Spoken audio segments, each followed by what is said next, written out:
This is America in the Morning from Westwood One. Good morning, I'm John Trout. It's Thursday, January 2nd, 2025. Here's what's coming up on America in the Morning. Federal officials say the attacker in the New Year's Day massacre in New Orleans likely did not act alone as the death toll rises to 15. I'm John Stolnis. One person is dead after a Tesla truck caught fire and exploded outside the lobby of Donald Trump's Las Vegas hotel. I'm Lisa Dwyer. A 23-year-old in custody and charged after allegedly shoving a man into the path of a moving subway train. I'm Pamela Furr. Ukraine halts the flow of Russian natural gas. I'm Clayton Neville. On Wall Street, the markets opened today after yesterday's holiday, and a winning 2024 is in the books. I'm Jessica Ettinger. Harry Chandler has died. He was a Navy medic who helped pull injured sailors from the waters of Pearl Harbor. I'm Rita Foley. All ahead on America in the Morning. The FBI has taken the lead into what they're calling an act of terrorism in the early morning hours of New Year's Day in New Orleans after a man driving a pickup truck plowed into revelers, killing at least 15 and wounding dozens. The latest from correspondent Stolnis. Police sirens wailed in the moments after the deadly rampage as victims laid in the middle of Bourbon Street and the French Quarter waiting for help. The FBI's Assistant Special Agent in Charge, Althea Duncan, with the identity of the driver. 42-year-old Samsud Dim Jabbar, a U.S.-born citizen from Texas. Duncan said a handgun and AR-style rifle as well as improvised explosive devices were all found in Jabbar's truck, and that at least 2 IEDs were located and neutralized in the French Quarter. Duncan says they believe this was a terrorist attack. We do not believe that Jabbar was solely responsible. We are aggressively running down every lead, including those of his known associates. Last night, President Biden addressed the nation and specifically the residents of New Orleans. Our hearts are with the people of New Orleans after the despicable attack that occurred in the early morning hours. The president also indicating they're learning more about Jabbar's motives. Mere hours before the attack, he posted videos on social media indicating that he was inspired by ISIS, expressing a desire to kill. The ISIS flag was found in his vehicle, which he rented to conduct this attack. Possible explosives were found in the vehicle as well, and more explosives were found nearby. Jabbar is a U.S. Army vet joining in 2007 and was deployed to Afghanistan from 2009 to 2010. He was killed by police after getting out of the car and engaging in a firefight with officers, 2 of whom were shot and are in stable condition. New Orleans police had safety measures in place to protect pedestrians, but Police Superintendent Ann Kirkpatrick admitted the attacker was able to work around them. And as we know, this is not just an act of terrorism. This is evil. Zion Parsons was there and escaped injury, but his 18-year-old friend Nikira Dido was one of the ones struck and killed. He describes a chaotic and terrifying scene. The truck hits the corner and comes barreling through people, throwing people like a movie scene, like real life, throwing people into the air, they falling under the car. As authorities continued to try and secure the city, the NCAA decided to postpone the Sugar Bowl, one of college football's playoff games last night between Notre Dame and Georgia, until later today. John Stolnis, Washington. The attack in New Orleans was not the only one in America New Year's Day, as Las Vegas officials say one person died when a Tesla Cybertruck exploded at the entrance to President-elect Donald Trump's hotel in Las Vegas. Correspondent Lisa Dwyer reports authorities did confirm that the trucks in the New Orleans attack and Las Vegas explosion were both rented using the Turo app. At 8:40 a.m.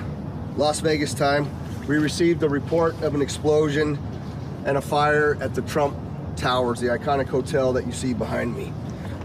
We were told that a 2024 Cybertruck pulled up to the front of the hotel, and in fact, I can tell you it pulled right up to the glass entrance doors of the hotel. We saw that smoke start showing from the vehicle, and then a large explosion from the truck occurs.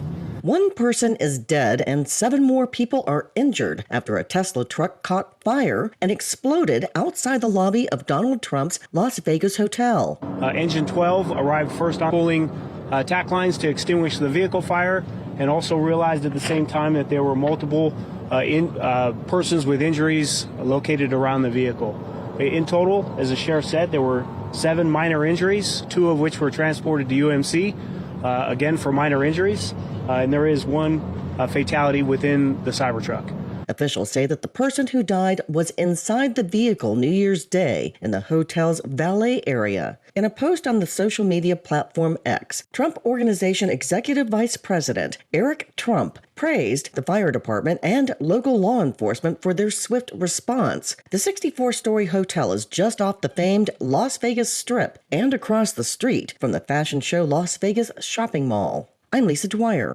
The top stories of the day are sponsored by Sleep Number. And now it's the lowest price of the season on the top-selling i8 smart bed.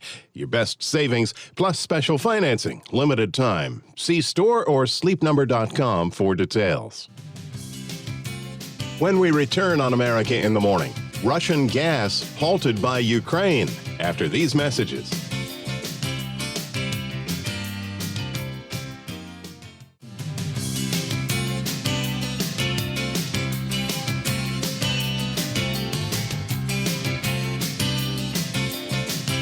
This is America in the Morning. Strong wind gusts are expected today in the mid-Atlantic and Northeast. Here's AccuWeather.com meteorologist LaTroy Thornton. The disturbance that brought rain and even some thunder from the mid-Atlantic into parts of southern New England for New Year's Eve is now intensifying as it tracks through Atlantic Canada.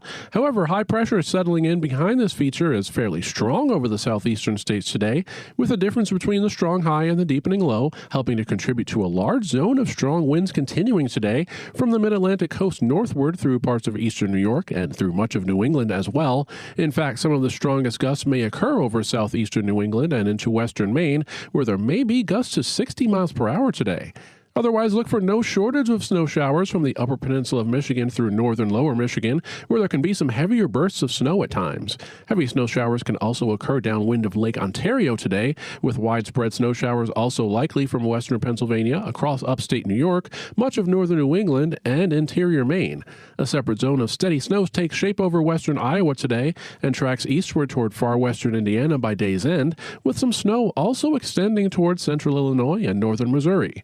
Most places in the country to the south of that latitude will be dry today, at least outside of southeast Texas, where a weak storm may bring some showers. The northeastern states continue to be a hotbed of wet weather, though, with the latest piece of enhanced moisture and energy leading to a renewal of steady rain from Oregon into far northern California today.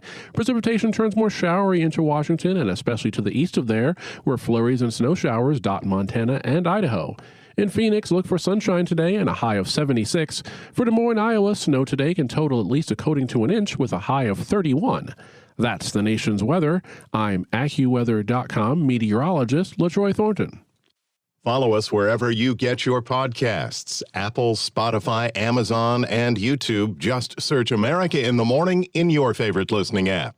I'm John Trout. A 23-year-old New York City man, no stranger to the law, faces attempted murder charges after he allegedly shoved a commuter into the path of an oncoming subway train. Pamela Furr has more on the story. Kamel Hawkins is known to the NYPD with several prior arrests, including 4 felonies. And in 2019, he was charged in the assault of an NYPD officer. He was apprehended pretty quickly after police released the chilling video of the attack. Police do believe the attack was random and say that Hawkins did not speak to the man before shoving him into the path of the train. Meanwhile, the victim remains hospitalized at Bellevue Hospital in stable condition. Doctors say he has a few broken ribs and a fractured skull. One law enforcement officer telling the New York Post, by God's own hand, he fell perfectly into the trench. Others saying they can't understand how he's still alive. This week's subway violence comes less than 2 weeks after Debrina Kawam was set on fire on a train in Brooklyn. Mayor Eric Adams. With some high-profile incidents, and, we're really disturbed about. But overall crime is lowest. And actually, if you take away the 2 years of COVID, I think 2021, the last time crime was this low in our subway system was in 2009. I'm Pamela Furr. In a blow to the Kremlin, Ukraine says it's halted the transit of Russian gas through its territory as the war between the two countries rages. Correspondent Clayton Neville reports. As a long-held deal expired, Ukraine stopped the flow of Russian natural gas through its territory to Europe early yesterday. Ukraine's energy minister called it a historic event and said that Russia's losing markets and will suffer financial losses. Russia confirmed the stoppage. It was a move European officials saw coming as Ukraine warned of the potential move. Ukrainians say they underwent a series of stress tests of the gas system in order to be sure that after the transit closed, they could still function stably and ensure gas supply to consumers. The deal that has run out now provided for about 40 billion cubic meters of Russian gas to transit through Ukrainian territory every year. I'm Clayton Neville. When we return on America in the Morning, 2025 stock market prediction. Not so rosy after these messages.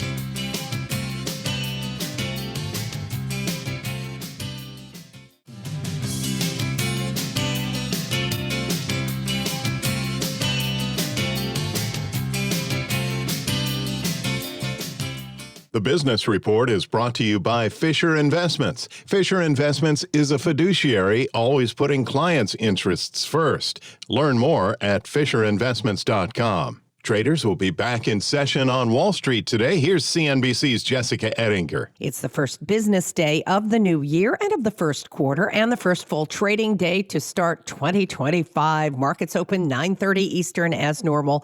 On Tuesday, stocks limped to the end of the year. Major averages were all in the red, but it's technically not time yet to declare that a Santa Claus rally really didn't happen. There's still a couple days left. So Thursday, Friday still are within the Santa Claus rally period. It's the final 5 trading days of 1 year, first 2 of the next. So in theory, you can rescue the indicator. And it used to be this idea that, it's an early warning signal of trouble if you don't have gains over that period of time. It was always kind of a blunt instrument, but I think you should be on alert, if nothing else, and suggest that there has been some pent-up profit-taking that's in this market after 2 good years, but the predictive powers are just not there. CNBC's Mike Santoli. For the full year 2024, investors notched massive gains of more than 20% for the second straight year in the S&P 500 index, the fund for which is in a lot of retirement accounts. Back-to-back 20+% gains, those are extremely rare. It was only the 4th time in history it's happened.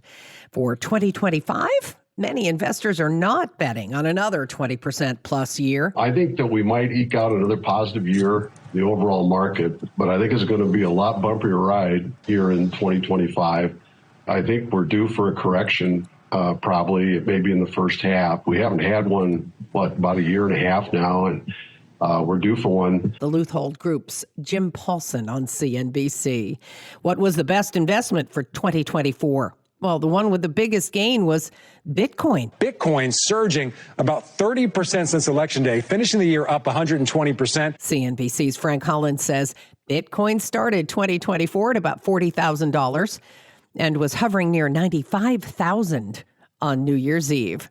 McDonald's really working in this new year to make you think it's the place for a good deal as Americans complain about food prices. McDonald's is working on a new McValue approach for 2025. It'll involve keeping the $5 value meal offer it launched this summer on the menu for the first half of the year, along with introducing a new buy one, add one option for $1 more. Now, local value offerings have been on menus around the country and in the McDonald's app as of late, including 10-piece nuggets for $1, among other deals. That's part of the broader value strategy. CNBC's Kate Rogers. Note for investors, the New York Stock Exchange will be closed a week from today. It's tradition for the markets to close on the National Day of Mourning after the death of a U.S. president. Former President Jimmy Carter died last Sunday at the age of 100. CNBC's Jessica Ettinger. When we return on America in the Morning, Pearl Harbor survivor passes after these messages.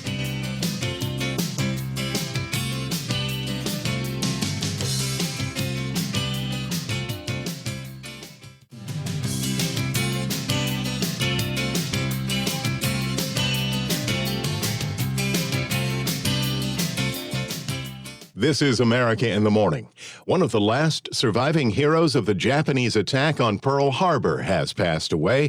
Correspondent Rita Foley reports on the death of Harry Chandler.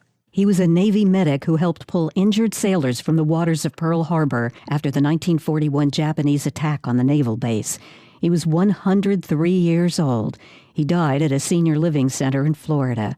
Harry Chandler was a hospital corpsman third class on December 7, 1941, when Japanese fighter planes dropped bombs and fired machine guns on battleships in the harbor, plunging the U.S. into World War II. Was he scared as he rescued wounded sailors from the water?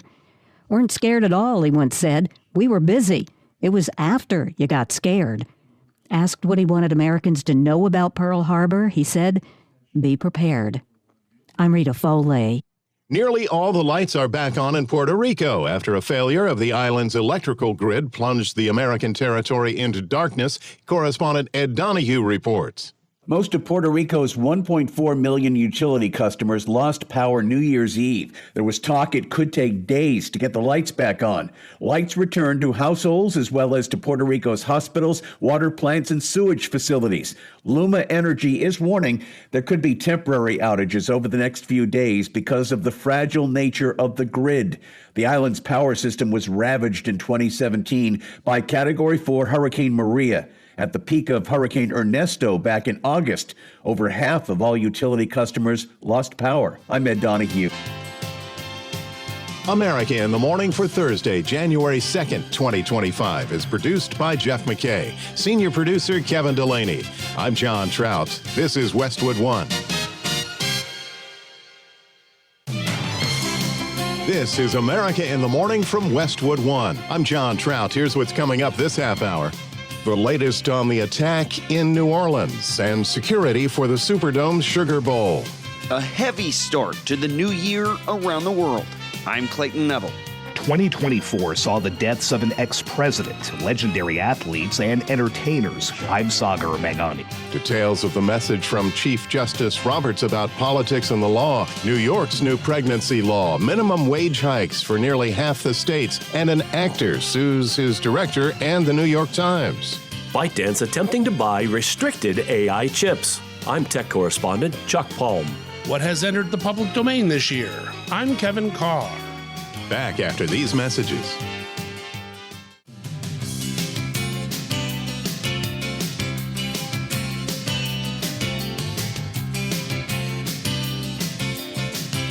Welcome back. This is America in the Morning.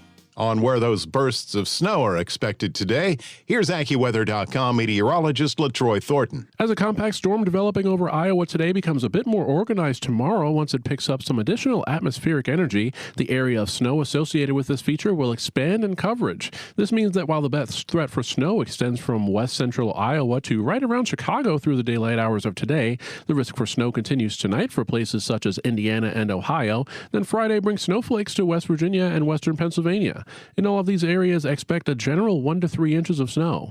It is not out of the question, though, that some snow showers can even make it over the mountains and bring a burst of snow to places such as Baltimore, even the nation's capital, by late Friday afternoon. Elsewhere today, lake-effect snow showers will be numerous from northeastern Ohio and northwestern Pennsylvania across much of upstate New York, where some of the bands of snow streaming off Lake Ontario can even be heavy at times. Flurries and some steadier snow are expected across northern New England as well, where there can be up to a foot of storm total snow in the highest elevations of northern Vermont and New Hampshire, along with the Adirondacks of New York. Another day of lake-effect snow is also in store for areas downwind of Lakes Michigan and Erie, and there can be up to 2 feet of snow from western New York into far northeastern Ohio through Sunday. There can be some showers over southeast Texas as a very weak disturbance lifts across the western Gulf of Mexico today, but high pressure parked over the southeast ensures a dry day elsewhere today. In fact, most of the southern half of the nation looks dry today. However, the northwest continues to be busy with the latest wave of moisture pushing into mainly Oregon and coastal northern California with steady rain, showers of rain and mountain snow in Washington, and flurries and snow showers for Idaho and Montana. I'm AccuWeather.com meteorologist LaTroy Thornton. Remember to follow us wherever you get your podcasts, Apple, Spotify, Amazon, YouTube. Just search America in the Morning in your favorite listening app. I'm John Trout. The death toll, 15 people after a man identified as a former member of the U.S. Army rammed a rental pickup truck through a crowd of New Year's revelers on the most famous street in New Orleans. Correspondent Jackie Quinn reports the hunt is on for additional suspects as people describe what they saw in the aftermath on Bourbon Street. We do know that the city of New Orleans was impacted by a terrorist attack. It's all still under investigation. I have been in direct contact with the White House.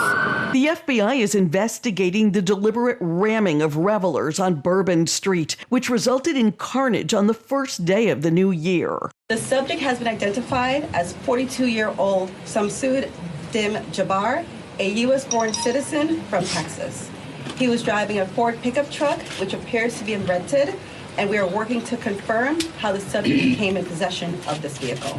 The FBI's Althea Duncan says, after hitting the crowd, he exited the vehicle and fired upon local law enforcement. He was killed, but they don't think 42-year-old Shamsuddin Jabbar of Texas, an Army veteran, acted alone. We're aggressively running down every lead, including those of his known associates. A law enforcement bulletin obtained by the Associated Press says surveillance footage captured 3 men and a woman placing an improvised explosive device in the area. Their identities are being sought. This particular terrorist drove around onto the sidewalk and got around the hard target, where he did have a car there, we had barriers there, we had officers there, and they still got around. New Orleans Police Superintendent Ann Kirkpatrick. Driving a pickup truck down Bourbon Street at a very fast pace, and it was very intentional. At least 30 people were injured. The FBI says the suspect had a black ISIS flag in the vehicle. The driver, who rammed into dozens of people in New Orleans' French Quarter, may have terrorist ties. Everybody's just chilling, we having a good time, music playing and all that.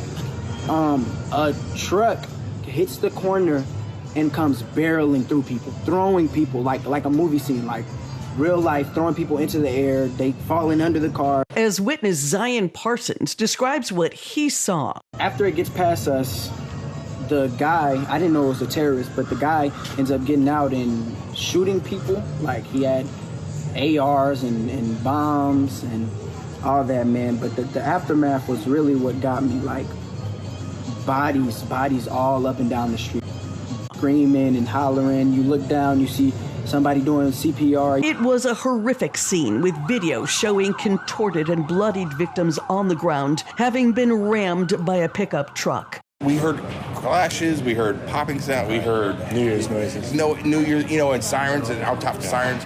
Governor Jeff Landry. Anything that would lead to impeding or endangering this investigation is not going to be said, okay? And we will, as information unfolds, this is a very fluid process. And remember something too, we're doing 2 things. We're hunting some bad people down, and we're securing the city too. We're getting ready for a Sugar Bowl tomorrow. I'm Jackie Quinn. The Sugar Bowl, one of college football's biggest playoff games, was rescheduled to later tonight due to the New Year's terror attack in New Orleans, a city that's also planning Mardi Gras parades beginning next week into early March, and at the same time is preparing to host Super Bowl 59 in just 5 weeks. Correspondent Ed Donahue has that part of the story. Because of the deadly attack in New Orleans' French Quarter, the Sugar Bowl college football playoff game has been delayed. Notre Dame fan Tim Crawford is in New Orleans to see his team play Georgia. He was in the area where the pickup truck rammed into a crowd just hours earlier. The worst part is it's just being part of it. Just seeing that something silly like this has to happen at a time like this. It's nonsense. Sugar Bowl CEO Jeff Hundley says public safety is paramount. We live in the fun and games world with what we do, but we certainly recognize the importance of this, and we're going to support it 100%. Louisiana Governor Greg Landry says for people worried about going to the game, just know he will be there. That is proof, believe you me, that facility in this city is safer today than it was yesterday. The Superdome will also be hosting the Super Bowl in February. I'm Ed Donahue. The Superdome was on lockdown for security sweeps all day yesterday, and the security perimeter has been extended before the game this afternoon. The Superdome is barely 1 mile from where the New Year's terror attack occurred. Bourbon Street has been closed for the foreseeable future. There's been a heightened security presence, including from the Department of Homeland Security. WWL-TV in New Orleans is reporting that other officials from various jurisdictions were pulled from their normal assignments to increase the overall security of the Superdome and surrounding areas. Along with the terror attack in New Orleans, the start of 2025 brought tragedy and destruction from other parts of the world. Correspondent Clayton Neville reports. New Year's resolutions and positive outlooks challenged by the news of New Year's Day. I wish I understood better why bad things happen to good people. If I make it to heaven, I'm going to ask. Senator John Kennedy of Louisiana referring to the terror attack that left at least 15 dead and dozens hurt when a truck plowed into a crowd on Bourbon Street. For those people who don't believe in objective evil, all you have to do is look at what happened in our city. Chaos also experienced overseas. 30 police officers and 1 firefighter injured in confrontations or attacks during New Year's Eve events in Berlin, leading to 400 arrests there. 5 people were killed and hundreds injured after being hit accidentally by fireworks. Back in the States, a New Year's Eve celebration took a tragic turn in Hawaii when a massive explosion, believed to be caused by illegal fireworks, left at least 3 people dead and over 20 people hospitalized. In Massachusetts, terror when 4 adults and 6 children were injured with minor cuts and scrapes after a toy display fell at a New Year's Eve event in an arcade. Kids and parents spoke with NBC News. I saw everybody starting to leave out the exit doors, and I was sort of scared for the people. I'm thinking twice about bringing them in because it could have been us, it could have happened to us, and safety is our priority right now. It was a heavy start to the new year as authorities around the globe urge safety and encourage healing. I'm Clayton Neville. A win for pregnant women when America in the Morning continues after these messages.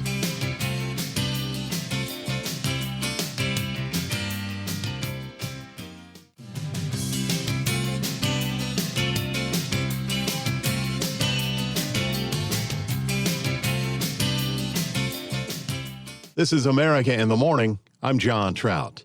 Saying it's not in the nature of judicial work to make everyone happy, Supreme Court Chief Justice John Roberts issued a warning that the United States must maintain judicial independence. It was last year that a handful of Democrats and a Republican lawmaker urged President Biden to ignore the court's decision to revoke FDA approval for the abortion drug mifepristone. Roberts also quoted the late Chief Justice Charles Evans Hughes, who remarked that the 3 branches of government must work in successful cooperation to make possible the effective functioning of the Department of Government, which is designed to safeguard with judicial impartiality and independence the interests of liberty.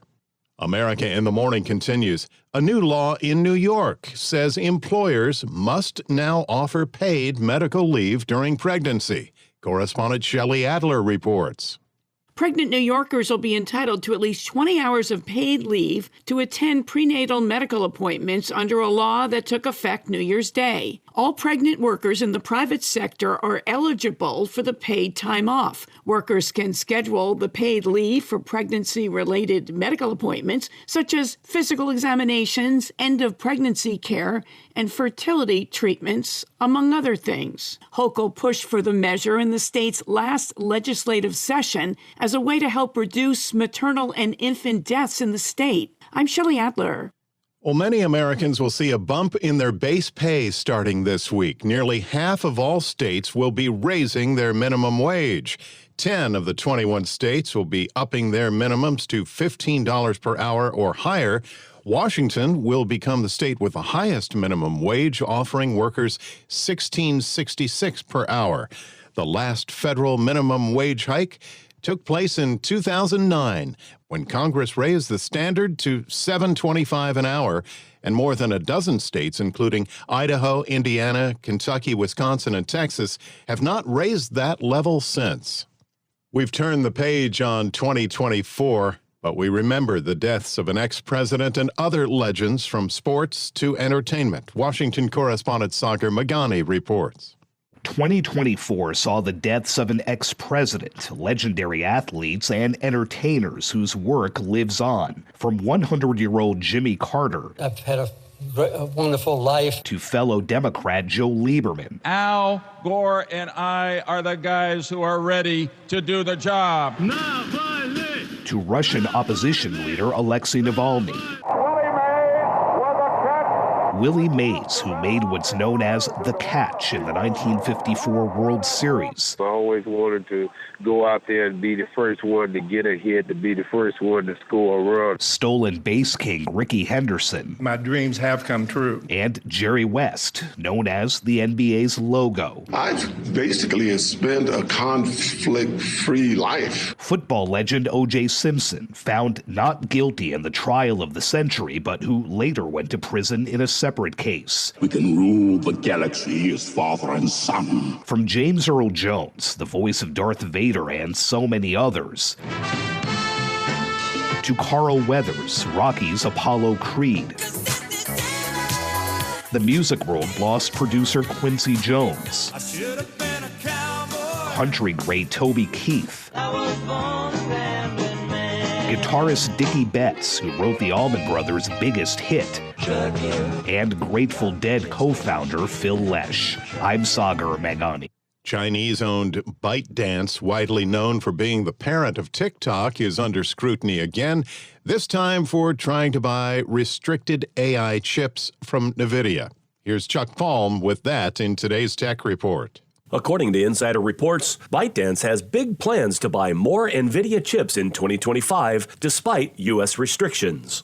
The company is planning to spend $7 billion on chips in 2025, and if they follow through, will become one of the world's top owners of the advanced AI NVIDIA chips. Since 2022, the U.S. has export restrictions on certain kinds of AI chips to countries including China, where ByteDance is headquarters, and the U.S. continues to tighten down these restrictions. But ByteDance has found a loophole. The company isn't bringing the chips directly to China and instead is storing them in data centers located in other regions of Southeast Asia that doesn't technically violate the U.S. restrictions. Follow me on X at Chuck Palm. Lots of games to cover in sports with America in the Morning's Robert Workman.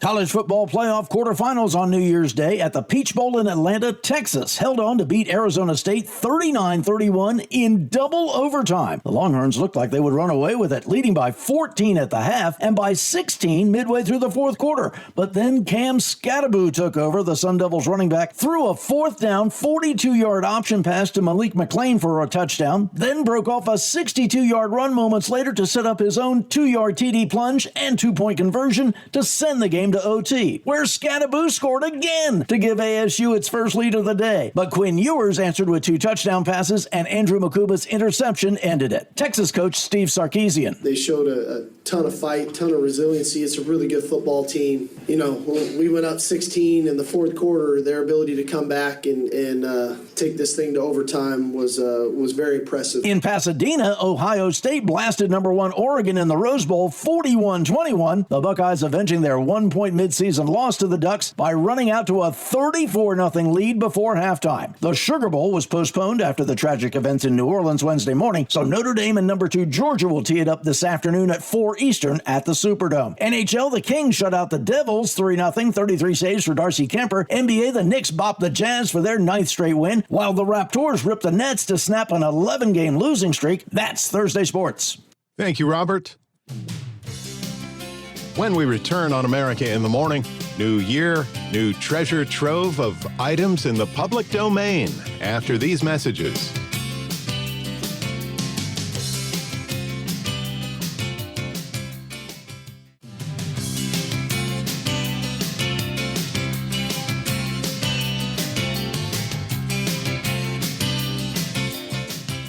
This is America in the Morning. Welcome back. Actor Blake Lively has sued It Ends With Us co-star and director Justin Baldoni, which comes just after he sued the New York Times for libel on Lively's allegations against him. Attempting to sort out the legal details, correspondent Margie Zaraletta.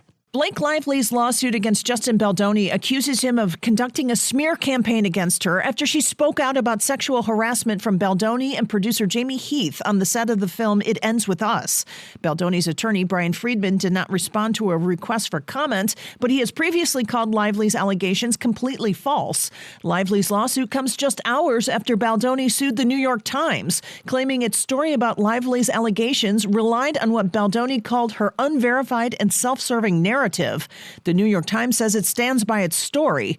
Lively's lawyers say nothing about the libel lawsuit changes anything about Lively's claims. She is not a defendant in the libel lawsuit. I'm Archie Zaraletta. As the new year is underway, it brings a number of longtime intellectual properties such as songs, books, and characters into the public domain. Kevin Carr has that story. Every year, a slate of intellectual properties fall into the public domain when their copyrights run out.